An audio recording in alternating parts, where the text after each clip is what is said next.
بر محمد وآل محمد صلوات. اللهم صل على محمد وآل محمد.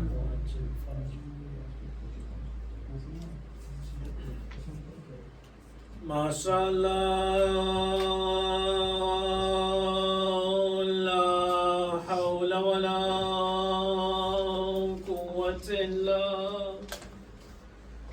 بالله العلي العظيم.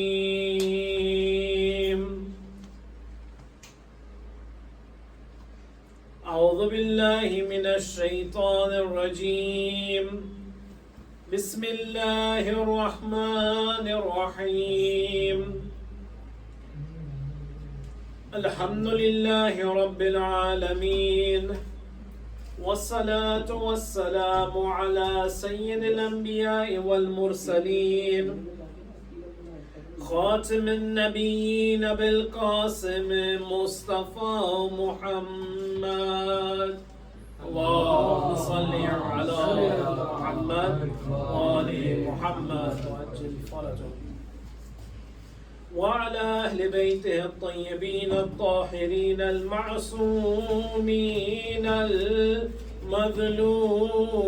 المظلومين، لا سيما بقية الله في الأراضين، روحي وأرواح العالمين لتراب مقدم الفداء.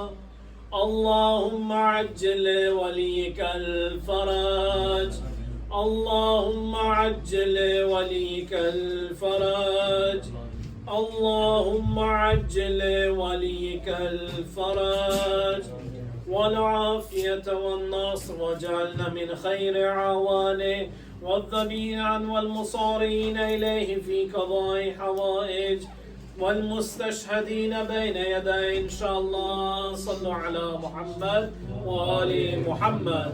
اللهم صل على محمد وآل محمد. وعجل فرجه.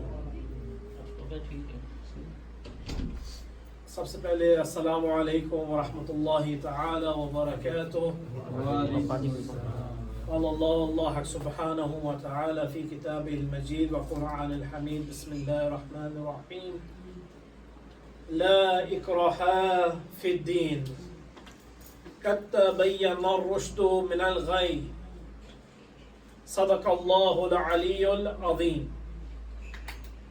خداوند متعال اللہ حق سبحانہ وتعالی اپنے کتاب میں سورہ البقرہ دوسری صورت ہے، اس صورت میں خداوند متعال فرماتے ہیں لا اکراہ فی الدین، کوئی اکراہ، کوئی جبر، کوئی زور زبردستی دین میں نہیں ہے.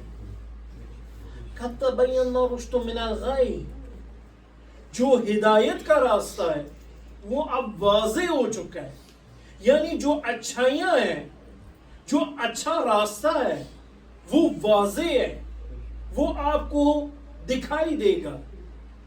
لیکن جو راستہ پستی کا ہے وہ بھی روشن ہے، وہ بھی آپ کو دکھائی دے گا.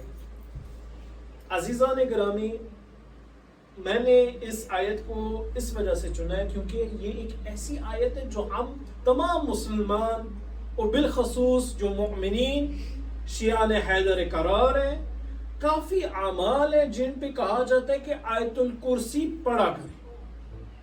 یہ آیت الکرسی آپ کو کافی چیزوں سے بچاتی ہے، چاہے کوئی آپ پہ بری نظر رکھے، چاہے کوئی جنات کا اثر ہو، چاہے کوئی بھی بیماری ہو، آپ کو یہ آیت الکرسی بچاتی ہے. لیکن ایک فکرہ لا اکراہ فی الدین، یہ ایسا فکرہ ہے جو ہمارے لیے موج تفکر ہے. ہم لوگ جو اس سرزمین پہ، سرزمین علمان، سرزمین جرمنی میں ہم ادھر موجود ہیں، ہمارے لیے یہ بہت مہم ہے. میں غدیر کے وقت آپ کے پاس آیا تھا، اس لحاظ سے ہماری ملاقات ہوئی تھی، تو مجھے معلوم ہے کہ ادھر نوجوان بھی ہیں، اسٹوڈنٹس بھی ہیں، اور بالکل فریش وہی بات ہے رشتہ دار جڑ رہے ہیں ادھر، تو اس لحاظ سے میں نے سوچا کہ کچھ ہم آپ کو دے سکیں، کچھ آپ کو پرووائڈ کر سکیں جو نوجوانوں کے لیے ہو. لا اکراہ فی الدین، اور یہ آپ کو واقعاً در حقیقت اس سرزمین پہ بہترین موقع پہ مل رہی ہے کہ کوئی اقرار نہیں ہے. دین میں کیا، زندگی میں جیسے آپ چاہیں آپ اپنی زندگی گزار سکتے ہیں. اگر آپ چاہیں آپ ایتھیسٹ بن جائیں، اگر آپ چاہیں آپ اگنوسٹک بن سکتے ہیں، یعنی آپ باور رکھ سکتے ہیں، آپ ایک ایسے دین پہ ایمان رکھ سکتے ہیں جہاں پہ کہیں کہ شاید خدا ہو. یعنی اگر آپ کو معلوم نہیں ہے کہ خدا ہے یا نہیں ہے، پھر بھی آپ کہہ سکتے ہیں maybe there is a God, maybe there is no God. اگر آپ چاہیں تو آپ ایک اور گام آگے جا سکتے ہیں، ایک اور سٹیپ آگے جا سکتے ہیں، اور آپ انتخاب کر سکتے ہیں کہ کون سا دین آپ کو پسند ہے. نہ ہی یہ پاکستان ہے، نہ ہی یہ ہند ہے، نہ ہی کوئی اور ایسا ملک ہے جہاں پہ آپ پہ پابندی ہو کہ آپ کے تفکر، آپ کی سوچ کیا ہونی چاہیے.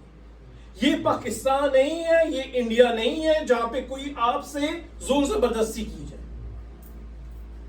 عزیزان، جب ہم ادھر آ چکے ہیں، ہمارے قلوب متبرک ہو چکے ہیں اسلام سے، ہم مسلمان ہیں. چاہے وہی بات ہے والدین کی طرف سے ہم مسلمان بن گئے ہیں کیونکہ وہ والدین جو تھے مسلمان تھے، یا ہم نے خود تحقیق کی ہے. اور یہ جو تحقیق ہے یہ بہت ہی مہم چیز ہوتی ہے کہ آپ اپنے دین کی تحقیق کریں، آپ اپنے دین کو، وہی بات ہے ہم جرمن میں کہتے ہیں لوپے میں لیں، آپ صحیح طرح سے دیکھیں، زوم کریں اپنے دین میں کہ کون سی مشکلات ہیں اس دین میں اور کون سی اچھائیاں ہیں. خامیاں بھی ڈھونڈیں اور اچھائیاں بھی ڈھونڈیں. جو خامیاں ہیں عزیزان، ان کو آپ کویسچن کے ذریعے حل کر سکتے ہیں انشاءاللہ.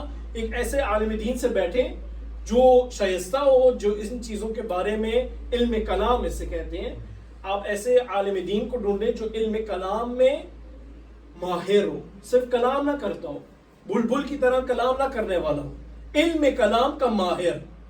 یعنی جو اصول دین ہے ہمارے، ان کو ہم کہتے ہیں علم کلام. جیسے ہم جتنے بھی فروع دین ہیں ان کو ہم کہتے ہیں فقہ، علم فقہ یا علم فقہ. عزیزان، ایسے علم کلام ہے. آپ ایسے عالم دین سے بیٹھیں جن سے آپ علم کلام کے بارے میں گفتگو کر سکیں. علم کلام میں کیا کیا آتا ہے، اصول دین میں کیا کیا ہے، کون سی 5 چیزیں ہیں جو ہمارے لیے ہمارے دین میں اور بالخصوص شیعت میں مہم ہے. سب سے پہلی چیز کیا ہے اصول دین میں. اور میں یہ جب بھی میں ایسے کرتا ہوں، اٹس ناٹ مونولوگ، میں مونولوگ نہیں کر رہا، آپ بھی موجود ہیں تو اس لحاظ سے آپ بھی میرے ساتھ کر سکتے ہیں، آپ ساتھ بول سکتے ہیں. عزیزان، سب سے پہلی چیز کیا ہے ہمارے لیے مہم از لحاظ اصول دین؟ کس چیز پہ ہم باور رکھتے ہیں، کس چیز پہ ہم ایمان رکھتے ہیں؟ سب سے مہم چیز کیا ہے؟ توحید، کہ اللہ کی یکتا ہونا، اللہ کا ایک ہونا، یہ سب سے مہم چیز ہے. یہ ایک ہے. آگے جاتے ہیں. سیکنڈ کیا چیز ہے؟ رسالت. رسالت یعنی رسالت سے کیا مراد؟ عزیزان، یہ بہت مہم ہے.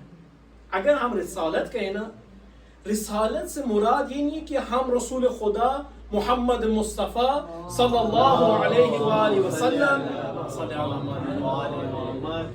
کہ ہم کہیں کہ رسول اکرم نبی تھے.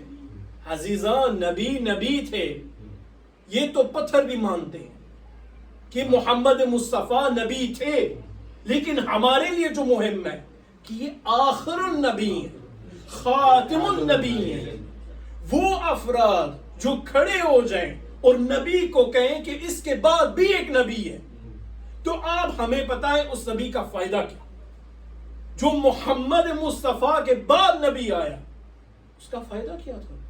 اس سے کیا کیا تھا؟ کوئی نہ کوئی فائدہ تو ہوگا نا اس خدا نے. جو وہی بات ہے کہ ایک حاکم ہے، اور ایک ایسا حاکم ہے جو نادان نہیں ہے، جو عالم ہے، اور ایک عالم انسان بےہودہ کام نہیں کرتا، بغیر وجہ کے کوئی کام نہیں کرتا. تو ہم نے اسی خدا سے پوچھنا ہوگا کہ یہ وجوہات کون سی تھی کہ مرزا غلام احمد صاحب کو آپ نے دنیا پہ تشریف رکھنے کی اجازت عطا فرمائی، اور وہ بھی نبوت کے ساتھ. آغا، اگر یہ آغا نبی تھے، ان کا کام کیا تھا؟ ان کے فائدے کیا تھے؟ ان سے نقصان ہوا ہے دین کو یا بہتری ہوئی ہے دین میں؟ آپ نے یہ دیکھنا ہوگا. یہ میں ساتھ ساتھ آپ کو دے رہا ہوں، اگر آپ چاہیں آپ لکھ سکتے ہیں، نہ تو کوئی بات ہے اڑ بھی جائے گا، اللہ نہ کرے ڈیلیٹ ہو جائے. عزیزان، خدا بند متعال نے کہا ہے کہ میں یکتا ہوں، میں ایک رسول کو بھیج رہا ہوں. جو رسول کو بھیجا، تیسری چیز سب سے مہم کیا ہے ہمارے ہاں، ہمارے دین میں؟ امامت. امامت خیلی مہم ہے، بہت ہی مہم چیز ہے. امامت یعنی رسالت ختم ہوتی ہے، امامت آتی ہے. رسالت کا کام یہ ہے کہ وہ پیغام میں وہی یکتا خدا، وہی ایک خدا، اس کا پیغام پہنچانا کام رسالت ہے. رسول، نبی. سورہ نبا آپ نے سنی ہوگی، سورہ نبا. سورہ نبا قرآن مجید میں ایک سورت ہے. نبا یعنی ناخش، پیغام. تب ہم پیغام سے پیغمبر لیتے ہیں. پیغمبر اکرم رسول اللہ صلی اللہ علیہ وآلہ وسلم، حضرت محمد مصطفیٰ، ذات گرامی محمد مصطفیٰ ایک نبی ہیں. اب کوئی اور پیغام نہیں آ رہا بعد از رسول اکرم. اب کوئی پیغام نہیں آیا. جب کوئی پیغام نہیں آیا، اس کے بعد ہم نے کیا کہا کہ کوئی اور نبی بھی نہیں آئے گا، کیونکہ نہ وہی بات ہے، کوئی نبات نہیں ہے، کوئی ایسا پیغام نہیں ہے، تو پیغمبر بھی نہیں ہے. جب پیغمبر نہیں ہے، اب جو کام ہے آگے کیسے چلے گا؟ یہ سلسلہ آگے کیسے چلے گا؟ یہ سلسلہ ایسے ہی چلے گا جیسے حضرت آدم علی نبینا علیہ السلام کو خلق کیا گیا تھا، ان کو نبی بنایا، ساتھ ہی ایک اور درجہ دیا. اس سے پہلے کہ نبی بنے، آدم علی نبینا علیہ السلام خلیفۃ اللہ تھے، اللہ کا خلیفہ تھے. یہ خلافت آگے جاتی گئی حضرت شیس تک. حضرت شیس سے حضرت یونس، حضرت ہود، حضرت صالح، یہ سب تمام انبیاء جو ہیں ان کے ہاں گزرتی گئی. حضرت موسیٰ، حضرت عیسیٰ، اور بالخصوص محمد مصطفیٰ تک پہنچی. یہ ہی خلیفۃ اللہ تھے. اب نبی، خلیفہ، دو رینکنگز ہیں آپ کے لحاظ سے، دو چیزیں ہیں. اب جو نبی ہے وہ آگے نہیں ہے، خلیفہ آگے جاری ہے. اب وہ جو خلیفہ ہوگا، اب آپ سوچ لیں، وہ خلیفہ، اللہ کا خلیفہ، اللہ چنے گا یا آپ چنیں گے؟ اگر اللہ چنے، اللہ اپنا خلیفہ چنے گا، تو وہ خلیفہ ایک ایسا خلیفہ ہونا چاہیے جس کے اندر وہی تمام ایسے اجزاء ہوں، ایسی چیزیں ہوں، ایسے معجزات ہوں جو ان انبیاء میں بھی داخل تھے. ایسے نہ ہو کہ کوئی ایسا بندہ آئے جو کہے کہ مجھے تو خود معلوم ہی تھا کہ یہ قرآن میں بھی تھا، جو حکم دے رہا ہو، حکم ایسی سزا کا جہاں سے موت آتی ہو، خود بھی نہ پتا ہو کہ یہ موت کی سزا دے رہا ہوں، اس کا انجام کیا ہے. کوئی ایسا نبی کا خلیفہ نہ بنے جو دعوی سلونی نہ کر سکے. اگر کسی نے یہ دعوی سلونی کیا، بجز علی ابن ابی طالب کوئی بھی نہیں تھا. یہ امامت تھی. ادھر سے امامت شروع ہوتی ہے. یہ امام ایک چیز ہے اس کے اندر، وہ ہے معصوم ہونا. اب یہ معصوم ہونا کیوں ہے؟ معصوم ہونا اتنا لازم کیوں ہے اس خلیفے کے لیے؟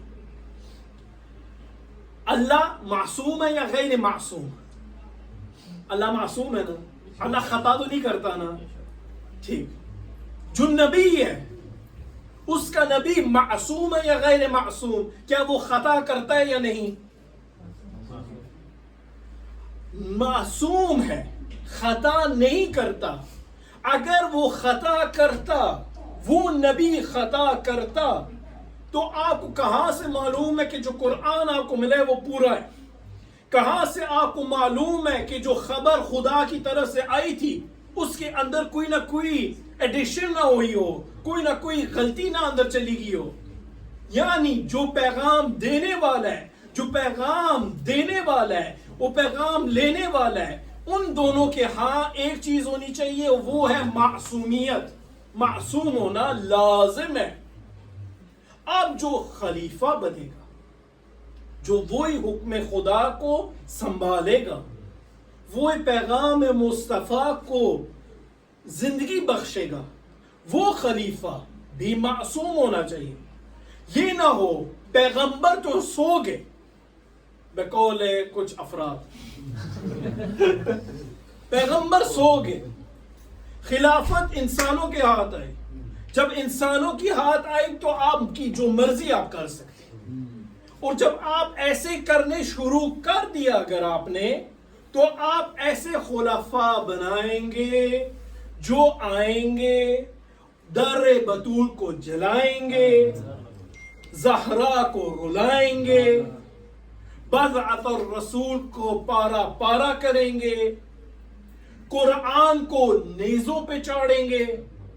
یہ حالت ہے. بر دشمن سید لعنت بے شمار. عزیزان، جب ہم خلیفہ چنتے ہیں تو وہ معصوم ہونا چاہیے اور اللہ سے انتخاب شدہ ہونا چاہیے. نہ ہی ہمارا انتخاب ہے، نہ ہی ہم خلیفہ بناتے ہیں. اللہ نے یہ ایک رول بنایا.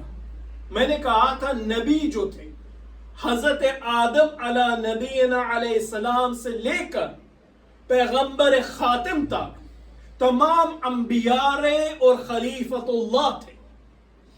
یہ انبیاء کس نے چنے؟ لوگوں نے کہا کہ یہ زکریا ہے، لوگوں نے کہا یہ یحییٰ ہے، لوگوں نے کہا یہ عیسی مسیح ہے، ان کو ہم چنتے ہیں. کیا ڈیموکریسی کے لحاظ سے، ڈپلومیسی کے لحاظ سے انہوں نے چنا گیا، ان کو ووٹیں ملی گئی؟ نہیں. اگر ووٹوں کے ذریعے نہیں ہوتی، لوگوں کے ذریعے نہیں ہوتی، تو یہ پیغام، یہ خلیفۃ اللہ جو ہونا ہے، آدم سے لے کے خاتم تک ایک نظام ہے، بعد از خاتم الرسول ایک دم سے کوئی اور نظام شروع ہو گیا. یہاں سے معلوم ہوتا ہے کہ داندلی ہوئی ہے، کہیں نہ کہیں خرابی ہے، دال میں کچھ کالا ہے. اور کالا اس بار ہم شیعہ ہی ہوتے ہیں، دال ہی پوری کرنی. عزیزان، ہم نے اس چیز کو دیکھنا ہے. یہ ہماری چیزیں تھی: توحید، رسالت، امامت. دو چیز باقی بچی. ایک معاد جسے ہم قیامت کہتے ہیں. قیامت کا دن ہمارے لیے بہت ہی لازم ہے، اور اس بارے میں ہم تھوڑی دیر میں بات کریں. آگے ہم جاتے ہیں. وہ چیز جو ہے وہ ہے عدل الہی. عدل خداوند متعال. ہم وہ اس کے ماننے والے ہیں جو خود حق کا ساتھ دینے والا تھا اور جو خود ذات گرامی حق تھا. جو ہم کہتے ہیں علی حق ہے، صرف علی حق نہیں ہے، محمد حق ہے. صرف محمد حق نہیں ہے، خود اللہ کی ذات گرامی حق ہے. اور جہاں پہ بھی حق ہوگا وہاں پر خدا ہوگا، وہاں پہ رسول ہوگا، اور وہاں پہ اس جانشین علی ابن ابی طالب ہوگا. نعرہ حیدری یا علی نعرہ تکبیر اللہ اکبر نعرہ رسالت یا رسول اللہ نعرہ حیدری یا علی حیدری یا علی حیدری یا علی خوشنودی امام زمانہ بلندتر صلوات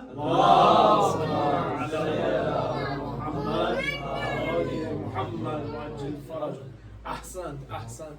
یہ عادل اللہ اکبر یا رسول اللہ یا علی یا علی اللہم صلی علی محمد و آل محمد. الہی شکر الہی شکر.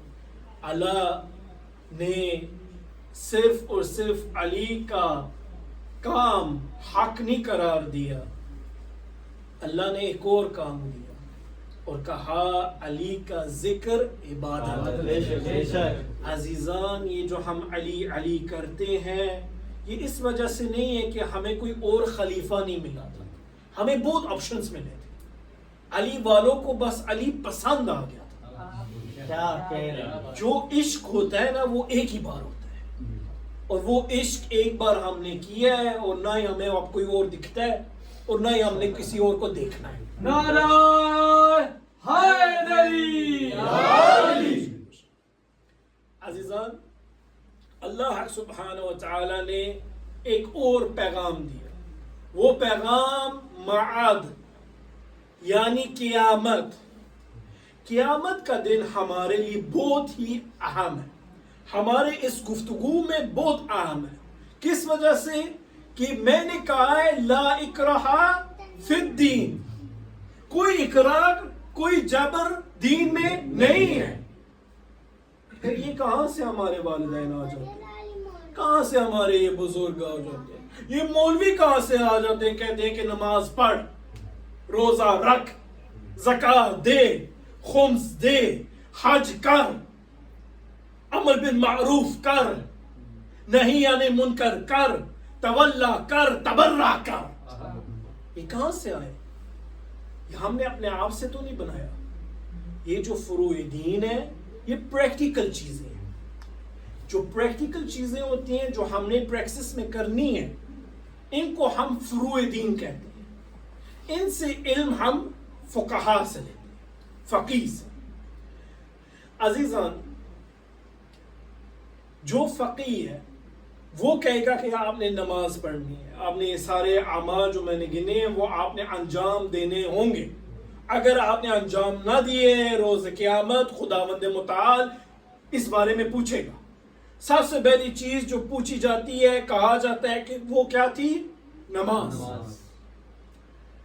میں آپ کو ایک اور چیز بتا دوں. نماز جب آپ کے بارے میں پوچھی جائے گی کہ نماز میں تم نے کیا کیا, کیا تم خلوت میں بھی نماز پڑھتے تھے یا لوگوں کو صرف دکھانے کے لیے نماز پڑھتے ہیں؟ جو مسجد حرام میں نمازیں ادا ہو رہی ہیں کیا وہ خدا کے لیے ہیں یا کچھ ریال کے لیے ہیں؟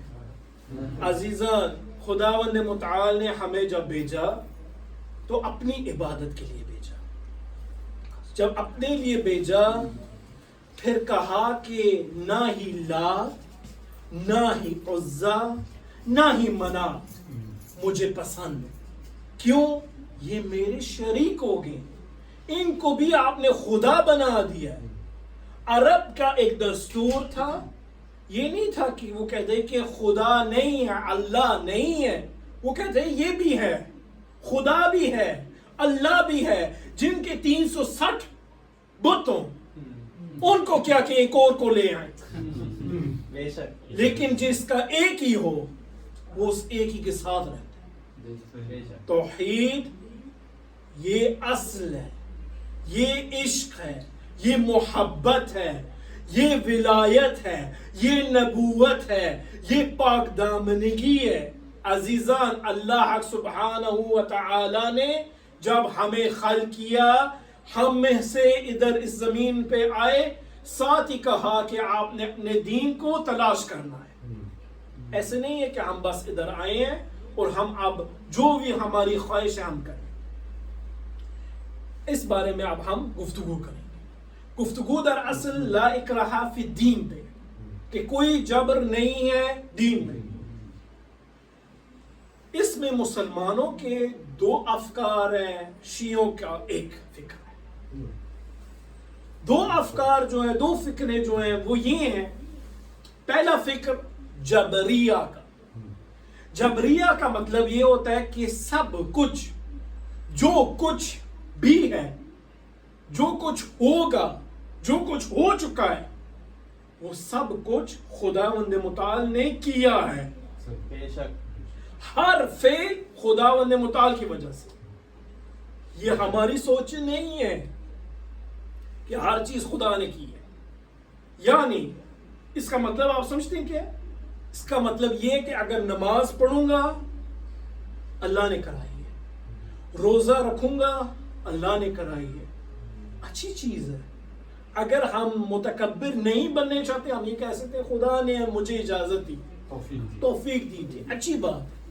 لیکن جب میں کہنے شروع ہو جاؤں کہ میرے گناہوں کا بھی سارا کچھ دار و مدار خدا ہے, اگر سید علی شراب پیے نعوذ باللہ, اگر سید علی قتل کرے نعوذ باللہ, زنا کرے, کوئی بھی گناہ کرے, ہر چیز کا دار و مدار خدا, کیا یہ سوچ درست ہے؟ یہ درست نہیں ہے. خداوند متعال نے ہمیں جب خلق کیا تو ہمیں یہی بتایا کہ میں ایک عادل ہوں, میں عادل خدا ہوں. جب میں عادل ہوں آپ سے کبھی بھی جبر نہیں کرواؤں گا. اس کے ساتھ ہم آگے بھی ایک سٹیپ آگے جا سکتے ہیں.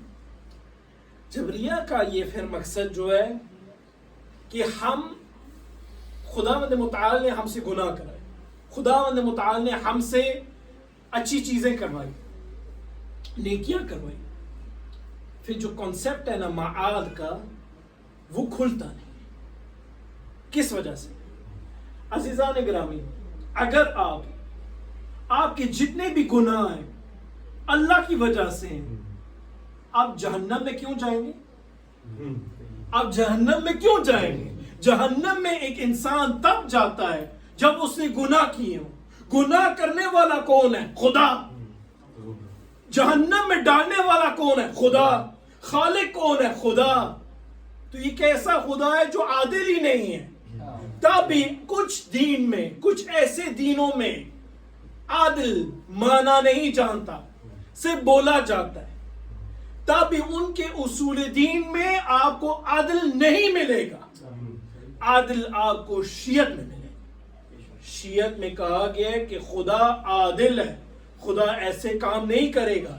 اب ہم ایک اور افکار کے پاس جاتے ہیں. ایک فکر ہے, ایک سوچ ہے, ایک نظریہ ہے, ایک کانسیپٹ ہے. یہ کانسیپٹ کون سی کانسیپٹ ہے؟ یہ کہتے ہیں کہ سارا کچھ اجازت ہے. You can decide, you can do what you want. آپ کا جو مرضی آپ کریں, کوئی آپ کو روکنے والا نہیں ہے. عزیزان, اگر ہم ایسے شروع کر دیں تو یہ جو دنیا ہے یہ کس کے لیے ہے؟ یہ ہم کیا زندگی گزار رہے ہیں؟ ہمارا مقصد کیا ہے حیات کا؟ ہم مقصد حیات کو بھول جائیں گے. آپ کا جو مرضی ہے آپ کر سکتے ہیں, نہ کوئی آپ کو روکے گا, نہ ہی آپ کو کوئی ٹوکے گا. عزیزان, کوئی قدغن نہیں. بے شک. عزیزان, ایک اور بات, خداوند متعال نے ہمیں ایک ایسی چیز عطا کی ہے جسے کہتے ہیں نفس. آپ کا نفس, آپ کا اندر کا نفس آپ کو خود بتا دے گا کہ ایک چیز, ایک عمل صحیح ہے یا غلط. کبھی بھی ایک انسان نہیں کہے گا کہ کسی مظلوم کو قتل کرنا خوب ہے, ایک اچھائی ہے, ایک اچھی چیز ہے. وہی نفس کہے گا کہ ایک ظالم کو قتل کرنا اس کی اجرت ہے. عزیزان, خداوند متعال نے ہمارے اندر اتنا عادل ہے کہ ہمیں بھی عادل بنا دیا. اپنی روح سے ہمیں روح دی, اور وہ روح عادل کی روح, عدالت پسند روح. خداوند متعال نے ہمیں خلق کیا، اس خلقت کے ساتھ ساتھ ہمیں ایک اور چیز عطا فرمائی، اور وہ چیز جو عطا فرمائی ہے وہ یہ ہے کہ خدا نے ہمیں یہ کنسیپٹ دیا ہے کہ ایک طرف جبریہ ہیں جو کہتے ہیں کہ سارا کچھ انڈر کنٹرول آف خدا ہے، دوسرے ہیں وہ کہتے ہیں کہ کوئی چیز خدا کے ہاتھ میں ہے ہی نہیں رہی، اب ہم فری ہیں۔ اس کی مثال علماء جو ہیں دیتے ہیں ایسے کہ آپ گڑی لے لیں، ایک گڑی لے لیں، کوئی آپ کسی کے پاس گئے ہیں، اس نے گڑی فروش ہے، گڑی بیچنے والا ہے، اس نے گڑی بنائی ہے، یعنی خدا نے دنیا بنائی ہے، گڑی بنائی ہے، اس نے گڑی کو دے دی ہے اور کہا ہے کہ اب جو بھی تمہاری مرضی ہے تم اس کے ساتھ۔ یہ ایک سوچ ہے، یعنی جو فری ول والی ہے، جو بھی آپ کا نظریہ ہے، جو بھی آپ کا دل ہے آپ کرو، یہ ایک سوچ ہے۔ سیکنڈ سوچ جو ہے وہ یہ ہے کہ ہر سیکنڈ، ہر منٹ، ہر گھنٹہ وہ بندہ جس نے گھڑی بنائی ہے وہ ساتھ کھڑا ہوا ہے، وہ ٹک ٹک ٹک کر رہا ہے، آپ کو ساتھ ساتھ بتا رہا ہے کہ ایک ایک گھنٹہ جو ہے چل رہی ہے۔ یہ اس بارے میں گفتگو کی گئی ہے حضرت امام محمد باقر علیہ السلام۔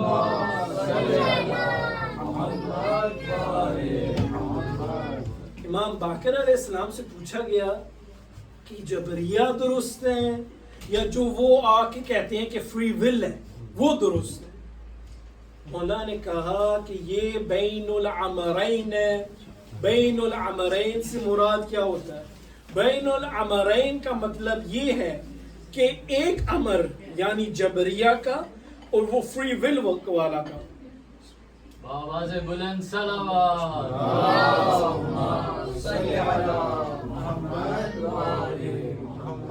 یہ بین الامرین دو حکم، اس کا نچوڑ یہی ہے کہ خداوند متعال نے ہمیں خلق کیا، خلقت انسان کے بعد اس نے کچھ ایسی چیز خلق کی جسے ہم کہتے ہیں مقدر، تقدیر۔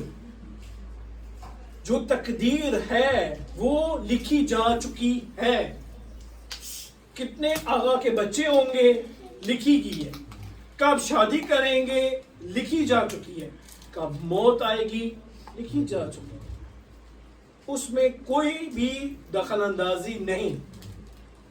لیکن یہ کیا ہے؟ یہ فکر جبریہ ہے، یہ حصہ اس چیز کا ہے جو جبریہ ہے، یعنی جبر کیا گیا ہے، آپ پہ ایک حد تک فورس کیا گیا، خدا نے آپ پہ فورس کیا ہوا ہے، کہا کہ تم اس تاریخ کو پیدا ہوگے، آپ نے انتخاب کیا تھا اپنی پیدائش کا دن، شاید ہے نا؟ تھوڑا سا بعد میں کہا دیتے کہ امام زمانہ اسلام کی سوچر بن سکتے ہیں۔ صلوات پڑھ دیں محمد والے محمد کے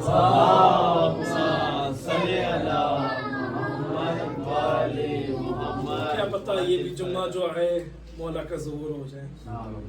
عزیزان، خداوند متعال نے ہمیں خلق کیا، جب خلق کیا تو کہا کہ اے انسان کچھ چیزیں میں تمہیں آلریڈی دے رہا ہوں، تمہاری موت کی تاریخ، تمہارے بچے، تمہاری اولاد، تمہاری کافی چیزیں جو ہیں میں نے پہلے سے ہی اندازہ گری کے ذریعے میں نے منتخب کی، لیکن اس تک پہنچنا تمہارے اختیار میں۔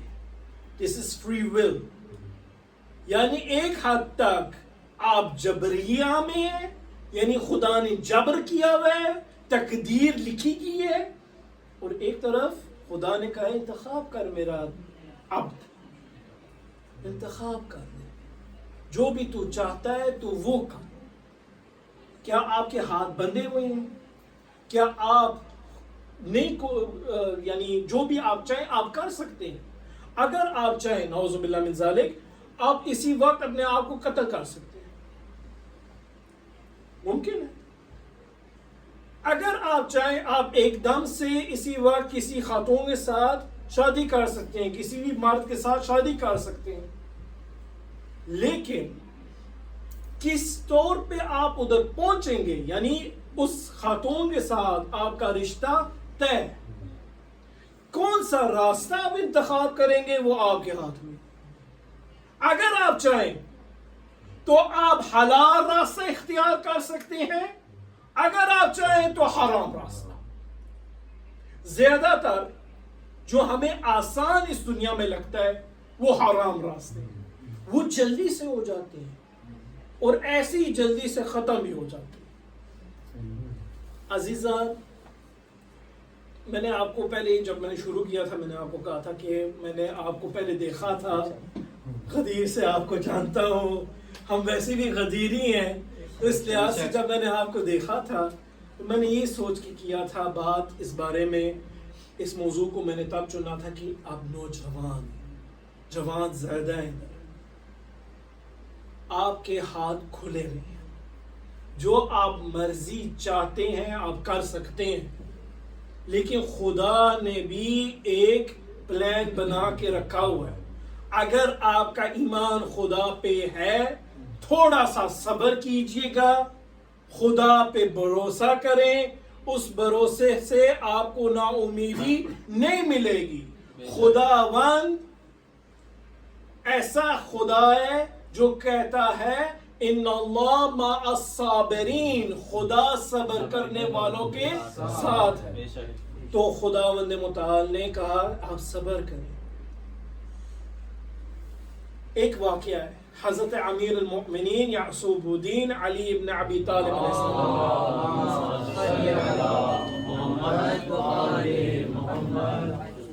مولا مدینے میں تھے، ایک مسجد کی طرف گئے، ان کی خواہش تھی کہ میں نماز پڑھوں، ساتھ اپنا گھوڑا بھی تھا، لیکن کوئی ایسی جگہ نہیں مل رہی تھی جہاں پہ اس گھوڑے کو باندھ سکے۔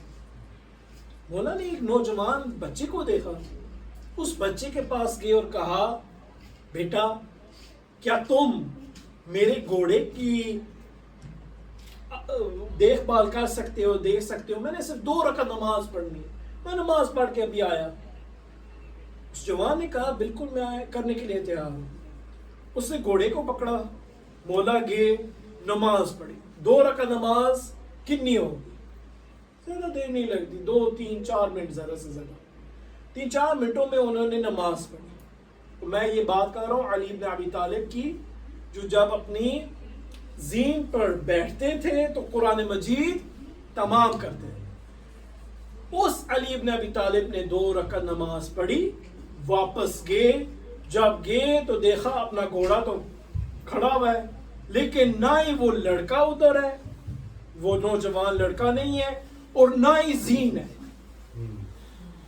زین علی چوری ہو گئی مدینے میں۔ عزیزاں، جب زین نہیں ملی علی بن ابی طالب کو تو صبر کے بادشاہ نے صبر کیا اور آگے چلے۔ کئی بار عزیزان ہمارے ساتھ ایسے ہوتا ہے کہ ہماری دنیا میں، ہماری وہ سوچ کی دنیا میں جہاں پہ سب کچھ پرفیکٹ ہوا ہوتا ہے، ایک دم سے ایک خرابی آتی ہے، ہم اتنے نا امید ہو جاتے ہیں، اتنے پریشان ہو جاتے ہیں کہ ہم کہتے ہیں کہ خدا ہے ہی نہیں۔ نعوذ باللہ، خدا نے ایسے کیوں کیا؟ آج بھی ایک میرے عزیز ہیں، ان کے ساتھ ہم بات کر رہے تھے، انہوں نے کہا کہ کچھ ایسے بھی لوگ ہوتے ہیں جو کہہ رہے ہوتے ہیں کہ ہم خدا پہ اب ایمان نہیں رکھتے، بھروسہ نہیں رکھتے، یا عجیب غریب الفاظ کہہ رہے ہوتے ہیں، صرف ایک چیز کی وجہ سے، نا امیدی، اللہ نے میرے ساتھ کیوں ایسے کیا؟ عزیزان، ہم اپنی حالت کو دیکھیں، ہم کون ہیں؟ تمہارے پاس کیا چیز ہے؟ میرے پاس کیا چیز ہے؟ جب میں مر جاؤں میں خدا کے سامنے کھڑا ہوں گا، کیا میں خدا کے سامنے کھڑا ہو کے کچھ طلب کر سکتا ہوں؟ اللہ حق سبحانہ و تعالی نے آپ کو زندگی دی ہے، آپ کو حیات بخشی ہے، آپ کو روزی بھی دی ہے، آپ کو رزق بھی دے رہا ہے، بچوں جیسی نعمتیں عطا کر رہے ہیں، لیکن ہم نے کیا ادا کیا خدا کے لیے؟ کچھ نہیں۔ اور پھر جب ہم کہتے ہیں ہم نے تو نماز پڑھی ہے، ہم نے تو روزہ رکھا ہے، ہم سمجھ لیتے ہیں ہم نے احسان کیے خدا پہ۔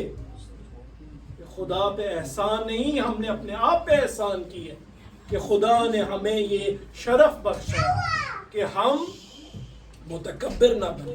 سیدہ زہرا نے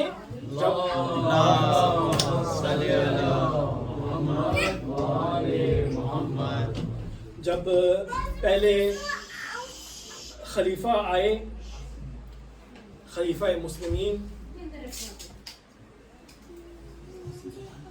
ابو بکر صدیق، جب صدیق صاحب آئے تو انہوں نے ایک لفظ کہا. انہوں نے کیا کہا؟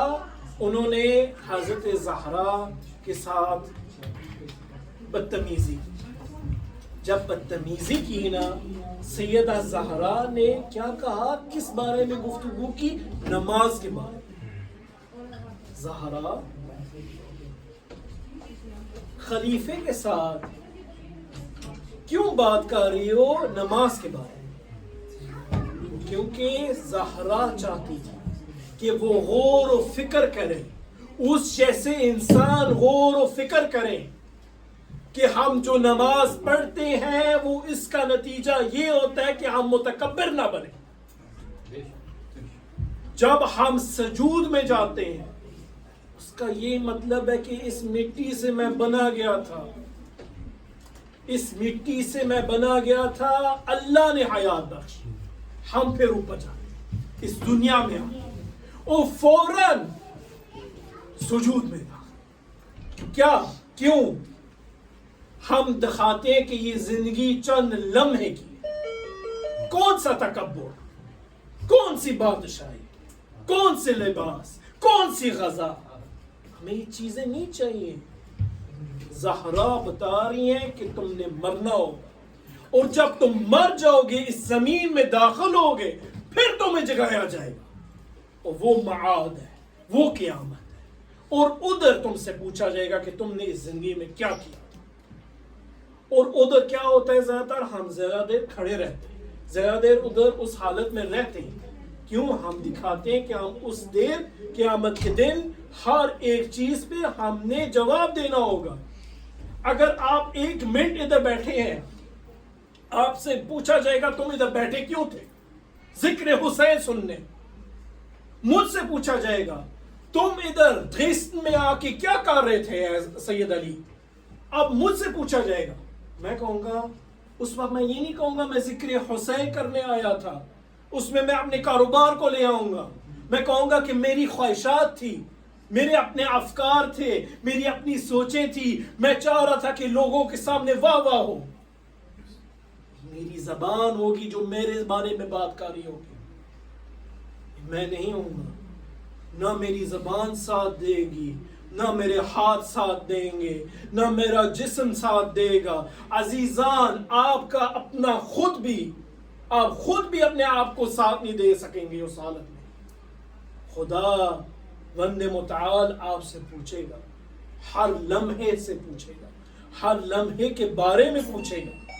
اور عزیزان، جو میں نے کہا ہے کہ ہم ادھر جرمنی میں ہیں، اس کے فائدے بہت ہیں.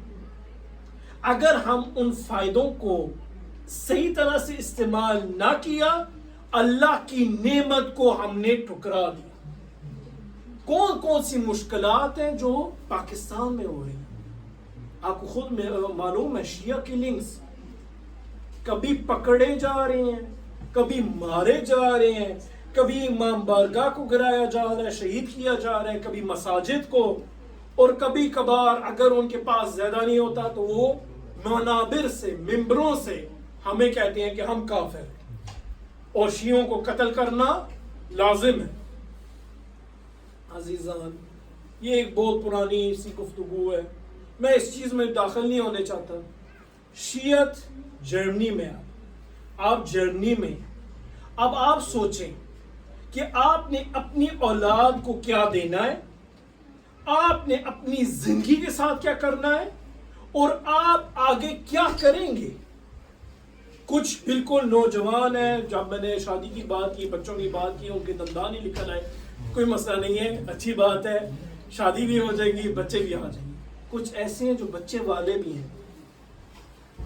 سوچیں، کیا ہمیں ایک کمیونٹی نہیں بنانی چاہیے؟ کیا ہم نے ایسے ہی رہنا چاہیے؟ وہی بات ہے، ماشاءاللہ اتنے زیادہ ہو رہے ہیں ایسا ایسا.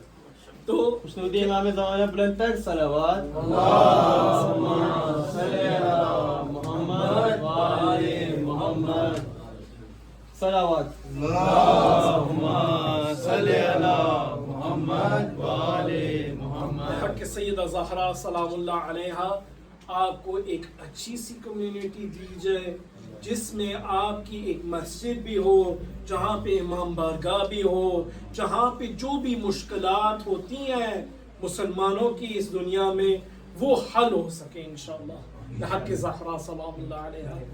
عزیزان، اللہ حق سبحانہ و تعالی نے آپ کو آزاد خلق کیا، کچھ چیزوں میں مقدر رکھے، تقدیر باندھی گئی آپ کے ساتھ، لیکن پھر بھی کہا گیا کہ تم انتخاب کرو کہ تم نے کون سا راستہ چوز کرنا ہے۔ میں نے کہا تھا حضرت امیر المؤمنین یعصوب الدین گئے، وہ نوجوان نہیں ملا، جو ملا وہ صرف اور صرف ان کا گھوڑا تھا، زین بھی نہیں تھی۔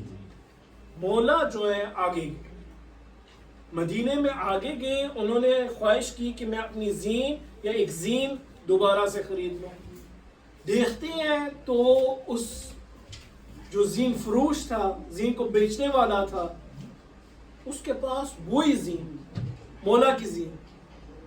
مولا نے پہچان لیا، مولا نے کہا کہ یہ زین تو میری زین ہے، اور زین فروش بھی اچھا ہی انسان تھا، حلالی تھا، شاید موالی بھی تھا، کہ اس نے پوچھا بھی نہیں کہ اے علی یہ تو میرے ہی زین ہے، تم کیسے کہہ سکتے کہ یہ تمہاری زین ہے؟ مولا سے کہا کہ یہ اگر آپ کی زین ہے تو یہ آپ کو مبارک ہو۔ مولا نے کہا نہیں، اس کی اجرت کیا تھی؟ جو بندہ آیا ہے، جس نے بیچا ہے، وہ کیا دینے اس نے کیا لیا تھا؟ اس نے کہا 2 درہم۔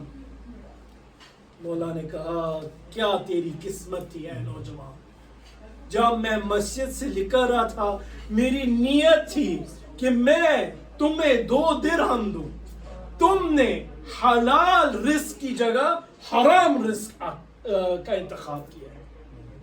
یہ ہوتا ہے عزیزی، جو رزق ہے وہ لکھا ہوا ہے، وہ آپ کو ملنا ہے، جیسے بھی ہے ملے گا ضرور۔ کبھی کبھار ایسی چیزیں ہو جاتی ہیں جہاں پہ آپ سوچ بھی نہیں سکتے، ایک دم سے ہو رہی ہوتی، تھوڑی سی محنت کی جائے تو آپ کو وہ حاصل ہو جائے گی۔ ایک سبا پڑھے محمد والے اللہم صلی علی محمد و آل محمد وعجل فرجہم۔ خداوند متعال نے جب یہ زینتیں عطا فرمائیں، یہ علم کی روشنیاں عطا فرمائیں، اس علم کی روشنی کا ایک یہ معیار ہے کہ کہا کہ مقدر میں کچھ چیزیں مقدر کے طور پہ ہیں، تقدیر میں لکھی ہوئی ہیں، لیکن کچھ ایسی بھی چیزیں ہوتی ہیں جس سے آپ کی تقدیر بدل سکے۔ کچھ ایسے عمل بھی ہیں اور کچھ ایسی چیزیں بھی ہیں۔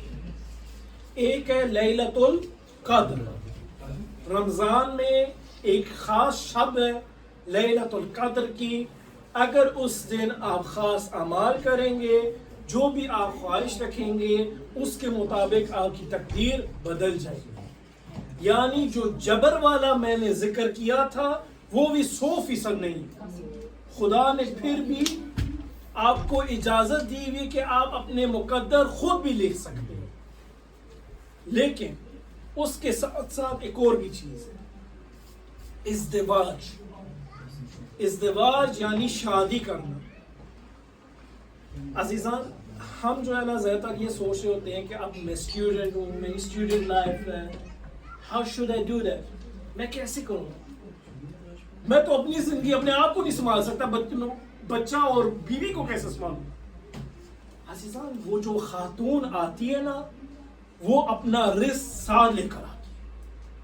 آپ یہ نہ سوچو کہ آپ نے اس کا خیال رکھنا ہوگا، آپ تو اپنا آپ بھی خیال نہیں رکھ سکتے، جو خیال رکھنے والا خداوند متعال ہے، خدا دے گا۔ برکت آتی ہے خاتون کے ساتھ، یعنی جب آپ ازدواج کریں۔ ایک اور چیز ہے جس سے آپ کے مقدر تبدیل ہوتے ہیں، اور مقدر تبدیل کرنے والی چیز آپ کے بچے، بالخصوص بیٹیاں. جو بیٹیاں ہوتی ہیں اللہ کی رحمت ہوتی ہے. اللہ کی رحمت ایسی چیز ہے کہ جس سے خداوند متعال آپ کی تقدیر کو بدلا سکتا ہے، برکتیں عطا کرتا ہے.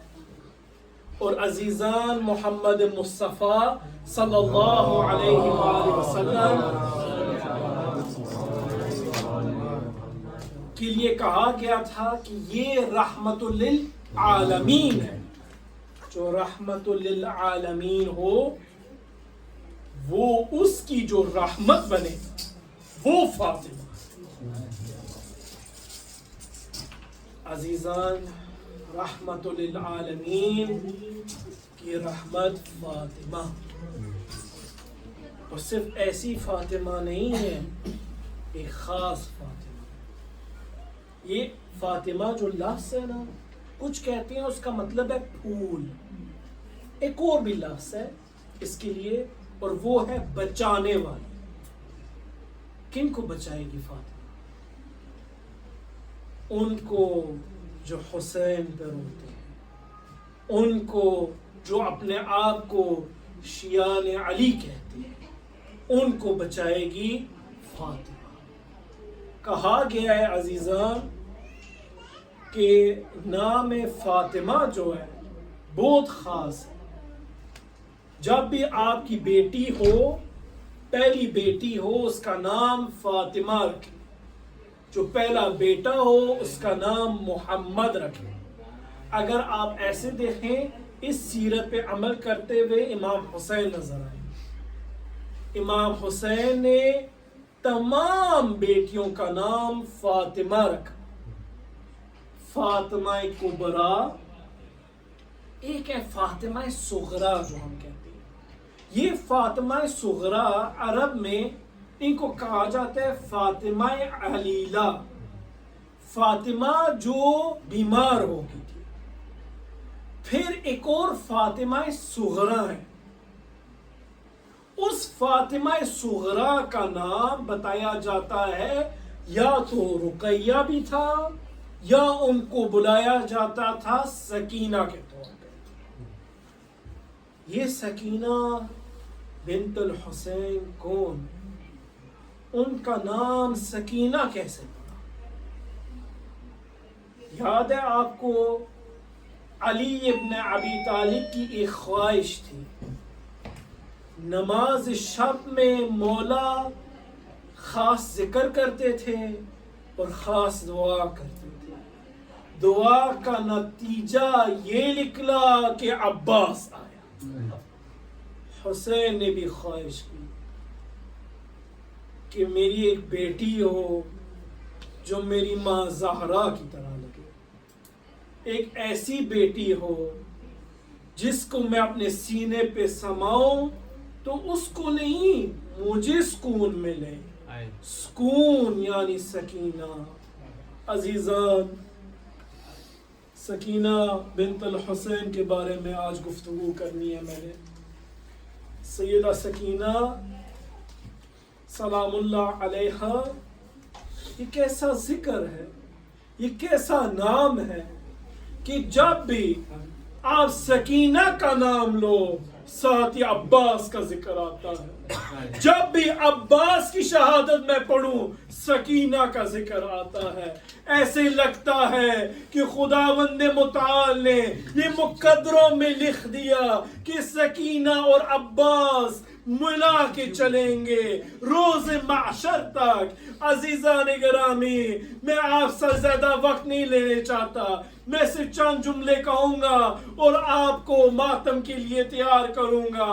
عزیزان، میں آپ سے ایک درخواست کرتا ہوں، اگر آپ کے پاس بیٹیاں ہیں ان سے بہت محبت کیجئے گا. آپ ایک چیز کا بہت خیال رکھیے گا، جب ان کا نام فاطمہ ہو جائے تو اس فاطمہ کو کبھی گالی نہ دینا، کبھی تماچا نہ مارنا. عزیزان ایک ایسی فاطمہ ہے جس کا نام سکینہ ہے. اس سکینہ کے ساتھ کیا ہوا میرے عزیزوں؟ میں آپ سے صرف درخواست کرتا ہوں، ایک عباس تھے اور ایک سکینہ، ایک چچا اور ایک بھتیجی. میرے عزیزوں میں زیادہ وقت نہیں ہوں گا آپ سے. جب عباس کو اجازت نہ ملی نا روز عاشور، تو سکینہ آئی. سکینہ آئی، عباس کو دیکھا، کہا چچا پانی. سکینہ زیادہ نہیں بولتی تھی. کیوں نہیں بولتی تھی زیادہ؟ کہا جاتا ہے ان کی عمر 3 یا 4 سال تھی. سکینہ بنت الحسین بہت ہی ننھی سی تھی، بہت ہی چھوٹی سی تھی. ان کا ایک بھائی تھا جن کا نام علی الاصغر تھا. اس اصغر کے لیے پانی مانگنے آئی عباس کے پاس. عباس نے اپنے بازو کٹا دیے. عزیزان جب عباس کے بازو کٹے، ایسے لوگ آئے، نزدیک آئے، تیر مارے. ایک تیر ہرملہ کا لگا. کہاں پہ لگا؟ آنکھ میں لگا عباس کے، سجی آنکھ میں لگا. عباس کے ہاتھ نہیں تھے. عزیزان عباس نے خواہش کی کہ میں اس تیر کو ایک آخری بار نکال سکوں. اپنی زانو کو استعمال کیا، اس زانو سے اس تیر کو کھینچا.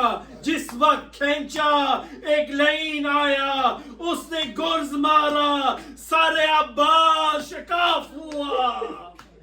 عزیزان اسی وقت عباس ابن علی زمین پہ گرے. جیسے عباس گرے سکینہ گری.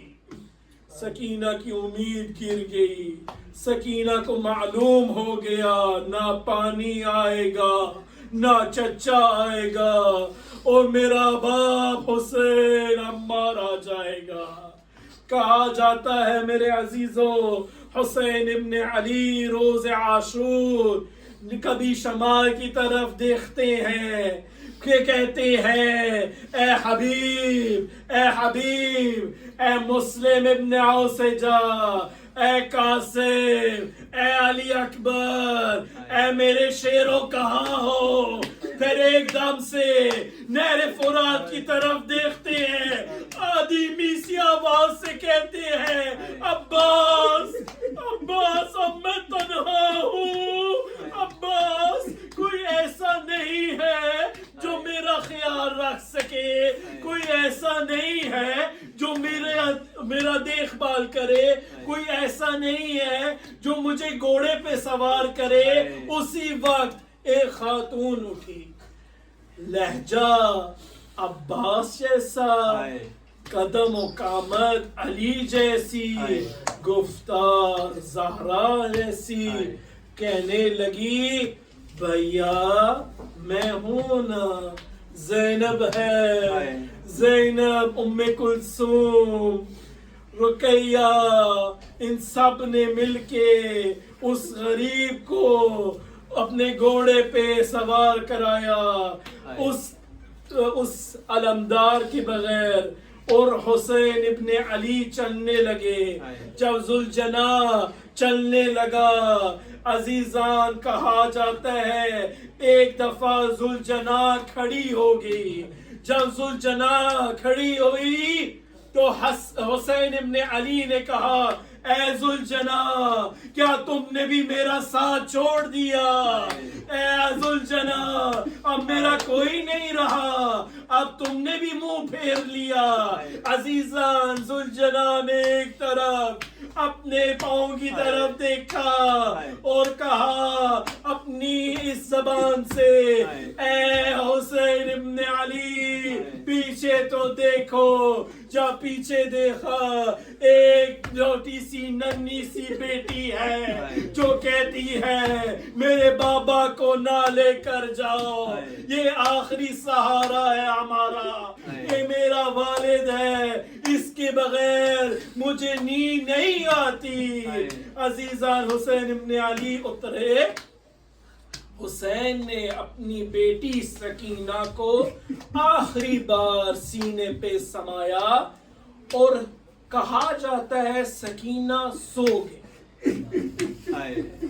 میں آپ سے ایک بات کرتا ہوں, میں نے اس چیز کو ایک روایت کی کتاب میں پڑھا, اس روایت میں کہا گیا کہ وہ سوئی نہیں تھی.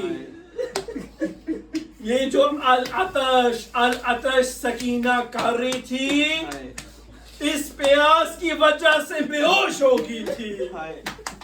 جب سکینہ بے ہوش ہوئی حسین نے رکھا سکینہ کو اور مقتل کی طرف حسین بڑھے. میں شہادت حسین نہیں پڑھتا, میں بس اشارہ کرتا ہوں. حسین کے اوپر ظلم ہوا, ایسا ظلم ہوا کہ سکینہ بھی جاگ پڑی اپنی بے ہوشی کی عالم سے. جب سکینہ اٹھی دیکھا کہ بابا نہیں ہے, بابا کی طرف مقتل کی طرف گئی. جب مقتل پہ پہنچی دیکھا کہ بابا زمین پر ہے, آخری سانسیں لے رہے ہیں. عزیزان گرامی سکینہ پہنچی, اس ایک لعین نے سکینہ کو دیکھا, سکینہ کو دیکھا, ساتھ ہی پوچھا حسین سے یہ کون ہے بی بی؟ حسین ابن علی نے کہا یہ میری لخت جگر ہے, یہ فاطمہ ہے, یہ سکینہ ہے. میرا دل کہتا ہے اس لعین نے کہا ہوگا جیسے تمہاری ماں فاطمہ کو تماچے لگے ایسے میں بھی لگاؤں گا. اس نے ایسا تماچا مارا کہ سکینہ گر گئی.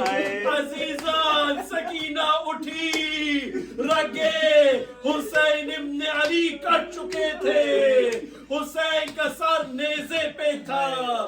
جب اگلی مرحلے میں دیکھا کبھی کوفے میں کبھی شام میں, جب شام میں پہنچے کہا جاتا ہے سید ساجدین امام زین العابدین علیہ السلام سے کہ کہاں پہ زیادہ ظلم ہوئے.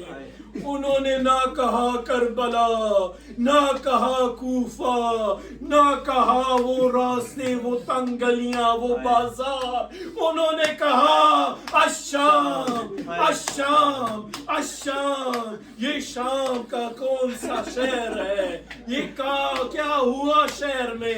اس شہر میں یہ ظلم ہوا کہ ایک ننھی سی بچی تھی, وہ ننھی بچی روتی رہی, رو رو کے اپنے باپ کو پکارتی تھی.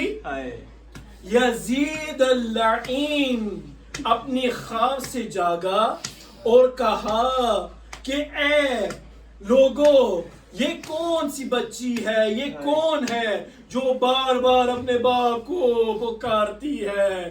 انہوں نے کہا یزید تجھے معلوم ہے یہ کس کی بچی ہے, یہ کون ہے؟ اس نے کہا کہ یہ کیا مانگتی ہے؟ کہا کہ سر بابا مانگتی ہے, اپنے باپ کا سر مانگ رہی ہے. یزید نے کہا اسے وہ دے دو جو اس کی خواہش ہے. عزیزان کہا جاتا ہے سر حسین اس زندان میں آیا جہاں پہ سکینہ تھی, جہاں پہ زینب تھی, جہاں پہ ام کلثوم تھی, جہاں پہ فاطمہ کبریٰ تھی, جہاں پہ امام سید ساجدین تھے. عزیزان دو ایسے زندانوں کے بارے میں گفتگو کی گئی. احادیث میں آیا ایک ایسا زندان تھا جہاں پہ کوئی کھڑکی نہیں تھی، جس وجہ سے جو قیدی تھے ان کو معلوم ہی نہیں ہوتا تھا کہ صبح ہے یا شام۔ ایک اور زندان، ایسا زندان تھا عزیزان کہ جو اس کا چھت تھا وہ نہیں تھا، یعنی جو بھی سورج کی کرنیں پڑتی تھی قیدیوں پہ پڑتی تھی۔ عزیزان کہا گیا اس زندان میں ایسا غذا ملی، ایسا کھانا ملا جس کے بارے میں کہا جاتا ہے کہ بس ایک ٹکڑا نان کا، ایک ٹکڑا روٹی کا اور تھوڑا سا پانی، ایک تھوڑا سا چھوٹا سا جام پانی کا ایک پورے دن میں ان کو کھانے کے لیے ملتا تھا۔ جو سیدہ زینب سلام اللہ علیہا تھی اپنی غذا، اپنا کھانا بچوں کو دیتی تھی، اس سکینہ کو دیتی تھی جس کا خیال رکھنے کا وعدہ حسین سے کیا تھا۔ میرے عزیزوں، سکینہ سلام اللہ علیہا اس زندان میں تھی، بابا کا سر آیا۔ کچھ لوگوں نے کہا کہ سر حسین کو دیکھ کے پہچان نہ پائی بیٹی۔ کس وجہ سے پہچان نہ پائی؟ عزیزان آپ نے سنا ہوگا ایک نام ہے خولی۔ خولی نے سر حسین کو چوری کر لیا تھا، اپنا چوری مال سر حسین ایک تندور میں رکھا۔ میں یہ نہیں کہوں گا کہ وہ تندور ابھی گرم تھا اور جو ریش مبارک حسین تھی وہ جلنے شروع ہو گئی۔ عزیزان بیٹی نے اپنے باپ کو دیکھا، کہا یہ تو میرا باپ ہے لیکن اس کی ریش جلی ہوئی ہے، اس کے منہ سے خون ہے، اس کی رگیں کٹی ہوئی ہے۔ جب رگیں کٹی ہوئی دیکھی زینب رونے لگی۔ سکینہ نے کہا، کیا کہا؟ کہا بابا میں نے کافی سر دیکھے، ایسے سر دیکھے جو جدا شدہ تھے، ایسے سر تھے جو سیدھے سادے کٹے گئے تھے۔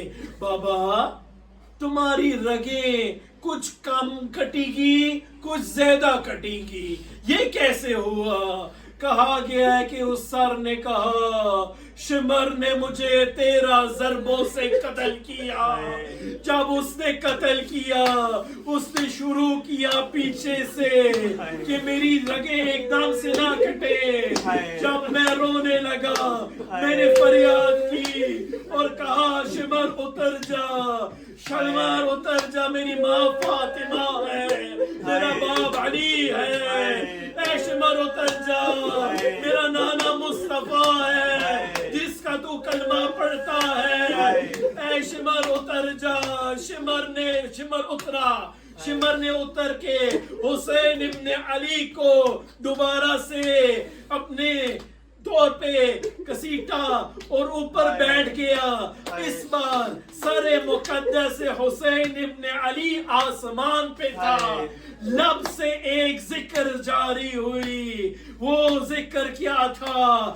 لبیک اللہم لبیک، اے میرے خدا میں تیرے لیے حاضر ہوں۔ خدا نے بھی کہا حسین واپس آ جا، حسین واپس آ جا۔ عزیزان گرامی شمر نے آخری ضربے لگائی، جو آخری ضربے لگائی داڑھی مبارک، ریش مبارک حسین کو پکڑا، آگے سے ذبح کیا، حسین کا سر جدا ہوا۔ حسین کے سر نے یہ غمزدہ نوحہ پڑا۔ اے عزیزو، جب سکینہ نے یہ سنا، کہا جاتا ہے 2 روایتیں ہیں، کہا گیا اسی وقت سکینہ نے چیخ ماری، ایسی چیخ ماری کہ شہید ہو گئی۔